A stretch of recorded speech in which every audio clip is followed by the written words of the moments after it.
Good morning all of you. Welcome to back my YouTube channel JK education. Myself Jasan Kumar मैसूरी।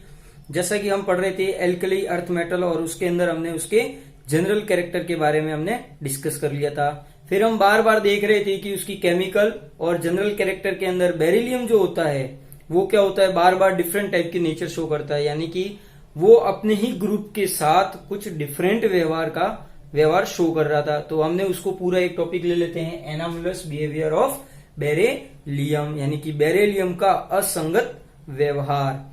उसके अंदर हम देखते हैं सबसे पहले उसकी सिमिलरिटी डिससिमिलरिटी क्या है, अपने ही ग्रुप के साथ वो डिफरेंट क्यों है। क्योंकि सबसे फर्स्ट हम देखते हैं उसकी क्या होती है, बेरिलियम की एटॉमिक एंड जो आयनिक साइज होती है वो क्या होती है, स्मॉल होती है। एंड उसकी जो आयनाइजेशन एंथैल्पी होती है वो क्या होती है, मैक्सिमम होती है। क्या होती है, मैक्सिमम, जिससे due to form covalent compound. किसका फॉर्मेशन करता है वो, कोवेलेंट कंपाउंड का फॉर्मेशन करता है। फिर अगर हम देखें कि जो बेरिलियम होता है उसकी जो कोऑर्डिनेशन नंबर होता है वो 4 से ज्यादा यानी कि 4 से ज्यादा कोऑर्डिनेशन नंबर नहीं होता है। उसका रीजन ये है क्योंकि बेरिलियम के अंदर कितने होते हैं, 4 ऑर्बिटल होते हैं, क्योंकि बेरिलियम सेकेंड पीरियड का है और सेकेंड पीरियड में क्या होता है, 1s और 3p, टोटल कितने हो गए, 4 ऑर्बिटल। बाकी के जो होते हैं जैसे कि हम देखते हैं मैग्नीशियम, कैल्शियम एक्सेट्रा, इनके अंदर जो कोऑर्डिनेशन नंबर होता है वो ग्रेटर देन 4 होता है, क्योंकि ये किसका यूज करते हैं, 1s 3p और d ऑर्बिटल का भी ये क्या करते हैं, यूज करते हैं। फिर अगर हम देखें जो बेरिलियम के जो ऑक्साइड थे एंड बेरिलियम के जो हाइड्रोक्साइड थे, हमने देखा था वो कैसे होते हैं, एम्फोटेरिक नेचर के होते हैं। और बाकी के जितने भी ऑक्साइड और हाइड्रोक्साइड होते हैं वो किस नेचर के होते हैं, आयनिक नेचर के। फिर अगर हम सिमिलरिटी देखें, ये सिमिलरिटी किसके साथ शो करता है, जो सिमिलरिटी होता है वो शो करता है एल्यूमिनियम के साथ। और एल्यूमिनियम में भी रीजन क्या है इसका,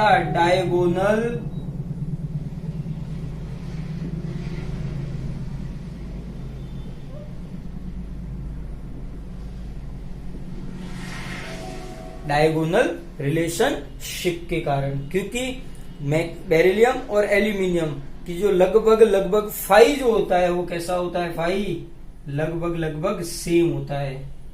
कैसा होता है, सेम, क्योंकि साइज तो इसकी साइज ज्यादा, लेकिन ये सेकेंड पीरियड ये थर्ड पीरियड, तो एक दूसरे का इसका चार्ज अपॉन साइज जो होता है वो कैसे हो जाता है, बैलेंस, और जो इसकी जो रेशियो आता है वो कैसा होता है, सेम होता है। सबसे फर्स्ट हम बात करें तो बेरिलियम एंड एल्यूमिनियम जो होते हैं वो एसिड के साथ कोई रिएक्शन नहीं देते ड्यू टू ऑक्साइड लेयर के कारण कोई रिएक्शन नहीं देते। फिर हम देखते हैं बेरिलियम जो होता है वो बेस के साथ और एल्यूमिनियम जो होता है वो बेस के साथ रिएक्शन करके BeOH4 2- AlOH4-, यानी कि ये होता है बेरिलेट और ये होता है एल्यूमिनेट, यानी कि बेरिलेट और एल्यूमिनेट आयन का फॉर्मेशन करते हैं। फिर हम देखते हैं जो बेरिलियम क्लोराइड है और एल्यूमिनियम क्लोराइड है किसमें होते हैं, गैस फेज के अंदर। किसका फॉर्मेशन करते हैं, ब्रिज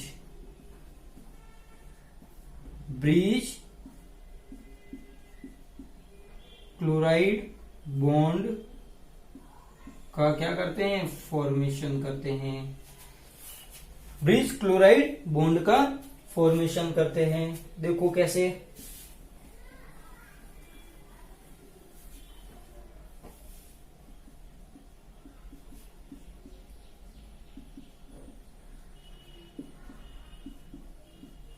ये है ब्रिज क्लोराइड बॉन्ड, ठीक है। और एल्यूमिनियम है, एल्यूमिनियम में भी सेम एज,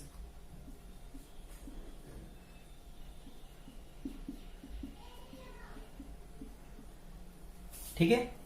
ये होता है ब्रिज क्लोराइड बॉन्ड फॉर्मेशन। फिर हम क्या देखते हैं, जो बेरिलियम क्लोराइड है एंड AlCl3 होते हैं, ये दोनों कैसे होते हैं, लुईस एसिड, यानी कि इनको इलेक्ट्रॉन की क्या होती है, भूख होती है। और लुईस एसिड के कारण इनको ऑर्गेनिक रिएक्शन के अंदर Friedel craft, Friedel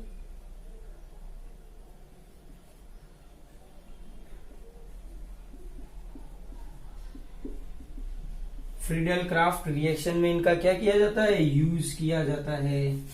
Friedel craft reaction जब हम ऑर्गेनिक पढ़ेंगे तो हम क्या देखेंगे कि ये किसका फॉर्मेशन करते हैं, कार्बोकैटायन का। और ये इलेक्ट्रॉन को, जैसे कि HCl है, ठीक है, या NaCl है, या हम HCl की ही बात कर लें, तो ये Cl को अपनी तरफ ले लेते हैं और H+ को रिमूव करवा देते हैं। फिर अगर हम इसका फिफ्थ देखें वर्क,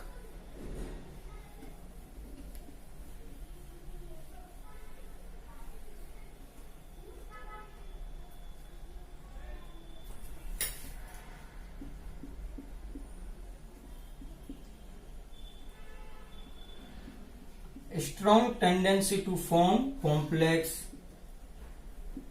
कॉम्प्लेक्स का फॉर्मेशन करते हैं, जैसे कि BeF4 2- and AlF6 3-,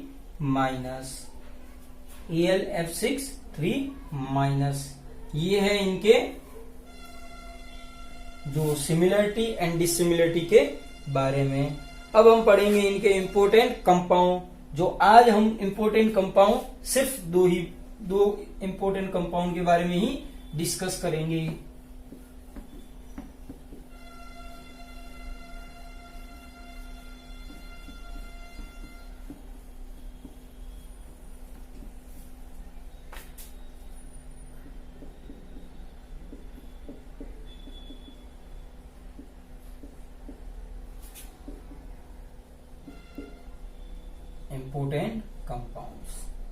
important compound में हम देखें तो सबसे फर्स्ट होता है कैल्शियम ऑक्साइड।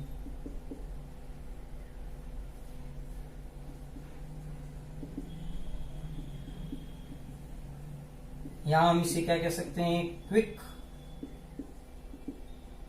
लाइम, बुझा हुआ चूना, या हम इसे क्विक लाइम भी कह सकते हैं। सेकेंड हम देखेंगे कैल्शियम हाइड्रोक्साइड, ये होता है बिना बुझा चूना।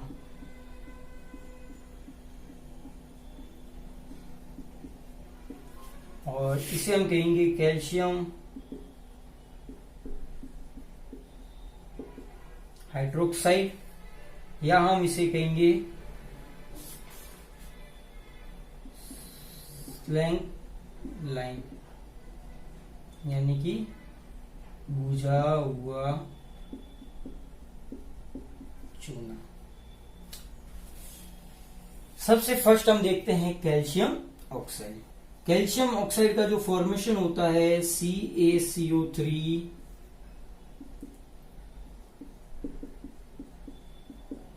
इस टेम्परेचर पर फॉर्मेशन होता है, जिससे किसका फॉर्मेशन होता है, CaO एंड CO2 का। ये जो CO2 है इसको एज सुन एज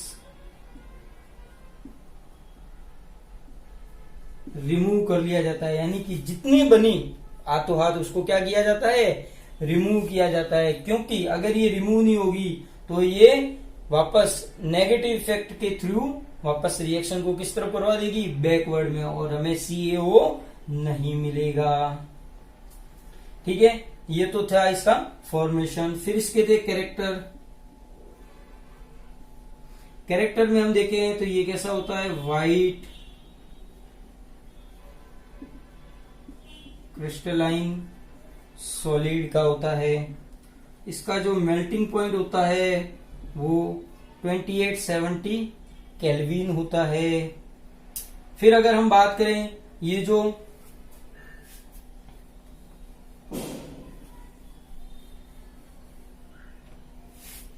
Ca जो होता है वो एटमॉस्फेरिक CO2 को क्या करता है, एब्जॉर्ब करता है, और किसका फॉर्मेशन करता है, CaCO3 का। Ca जो होता है वो एटमॉस्फेरिक मॉइस्चर का एब्जॉर्प्शन करता है और किसका फॉर्मेशन करता है, CaOH2 का।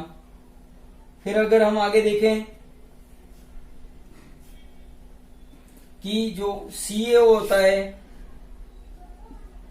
React with acidic oxide. Acidic oxide में हम देखें तो CaO प्लस SiO2 CaSiO3 का फॉर्मेशन करता है। CaO प्लस P4O10 किसका फॉर्मेशन होगा, Ca3PO4 2 का 6 2। ये था टोटल CaO कैल्शियम ऑक्साइड के बारे में। अब हम इसके कुछ यूजेस देख लेते हैं।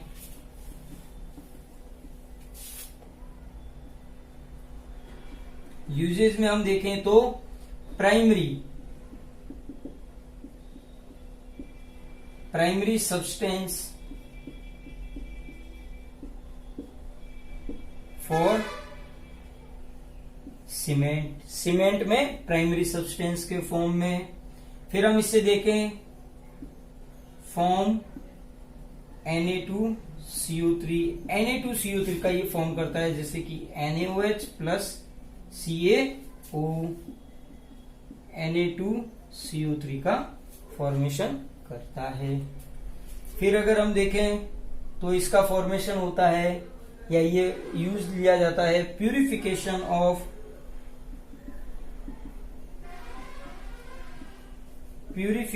ऑफ शुगर के अंदर प्यूरिफिकेशन के रूप में। फिर फॉर्म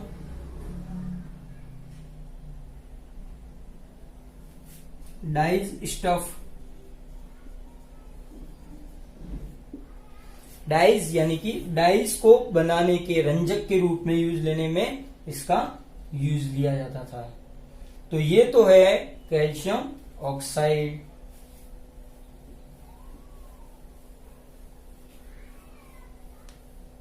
फिर हम देखते हैं कैल्शियम हाइड्रोक्साइड। कैल्शियम हाइड्रोक्साइड में CaO प्लस H2O द्वारा किसका फॉर्मेशन होता है, CaOH2 का। इसकी जो प्रॉपर्टी होती है, प्रॉपर्टी में ये कैसा होता है, वाइट पाउडर होता है, सफेद कलर का पाउडर होता है। और ये क्या होता है, स्प्रिंगली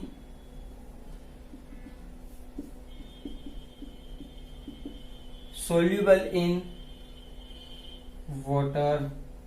वाटर के अंदर ये कैसा होता है, सोल्यूबल होता है। फिर कुछ रिएक्शन है जैसे कि CaO प्लस CO2 किसका फॉर्मेशन होता है, CaCO3 का। जो CaCO3 है उसके अंदर अगर CO2 फिर से क्या आ जाए, एक्सेस में,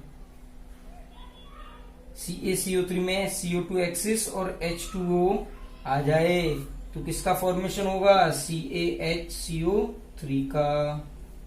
ये होता है कैल्शियम हाइड्रोजन कार्बोनेट। फिर इसका यूज होता है क्लोरीन के साथ, ये रिएक्शन करके किसका फॉर्मेशन करता है, ब्लीचिंग पाउडर का। CaOH2 plus Cl2 CaCl2 plus CaOCl2 plus H2O। ये हो जाता है 2,2।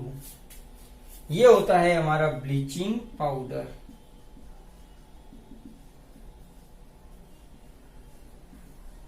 Bleaching powder. फिर हम इसके यूजेस के बारे में देखते हैं। यूजेस में हम देखें तो सबसे फर्स्ट हम क्या देखते हैं कि ब्लीचिंग पाउडर में यूज,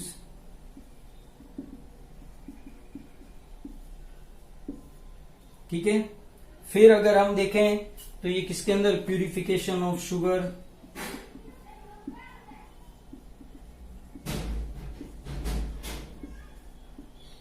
प्यूरिफिकेशन ऑफ शुगर। फिर अगर हम देखें तो टेनिंग इंडस्ट्री, यानी कि चर्म उद्योग, चमड़ी के ऊपर जितने भी बैक्टीरिया वगैरह और जो मटेरियल है उनको हटाने के लिए किसका यूज किया जाता है, CaOH2 का। ये थे इसके मेन यूजेस। उम्मीद होगी ये वीडियो आपको पसंद आया होगा। अगर ये वीडियो आपको पसंद आए तो please like, comment, share and subscribe जरूर करें। धन्यवाद।